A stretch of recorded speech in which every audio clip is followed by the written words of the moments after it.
Okay. What if every dollar you manage with care says how you honor God, how he honored, how you honor God for who he made you to be? So that's where the purpose comes in. You see, discipline isn't control, it's covenant. I'm going to talk about briefly about a story and then I'm going to give you some more insight. Stay to the end for this revelatory mindset maven piece that is going to literally, if you capture this at the end, then it's going to impact every area of your life and it's going to connect to your faith. So a man prayed for increase but spent impulsively. You see how diametrically opposed those two things is. Anyway, his mentor asked, why would God multiply what you mismanage? That question changed him. He started tracking expenses and saying, this is worship, not math.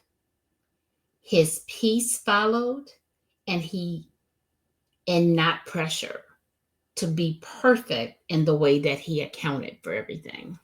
So see, money follows meaning. When your work aligns with God, with your God-given purpose, resources just begin to flowing naturally. And you say, that hasn't happened to me, Johnnie. Wait a minute. How are you managing money? And if you're managing it well, what are you believing for? Is what I'd like to ask you. See, this is the key that I have been saying, and I ask that you write it down. No, let me back up. The will of God requires the wealth of God. I'm going to say it again.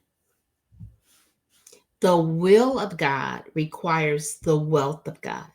So when we're walking out what God has given us as an assignment, wealth will come. Now, does that mean that it's going to show up tomorrow morning as soon as you start stepping into your purpose? Not necessarily true. It has happened to some, but that has not happened to everyone. So the key is take action. What is one purpose aligned activity you can do today that would move you closer to your calling? And think of doing that every day. So let me step into the insight for just a second. Each discipline decision strengthens neural pathways of your focus.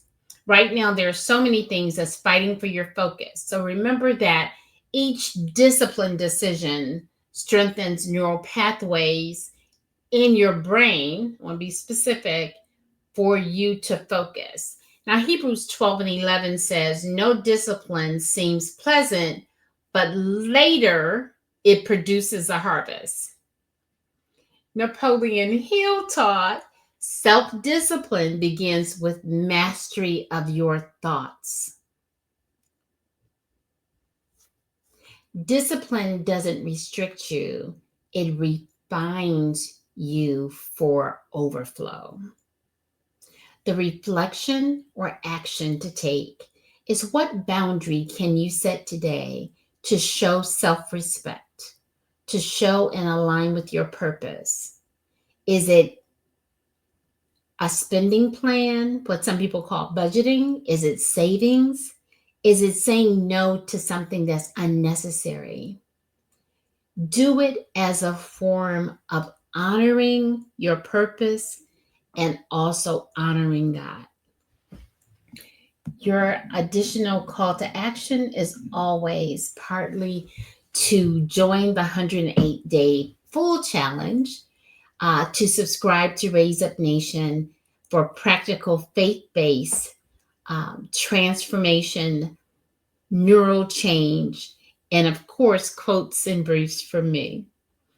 I am Johnnie. I am the Mindset Maven, helping you bridge the gap between what you know and what you do. That gap is action. So take action today.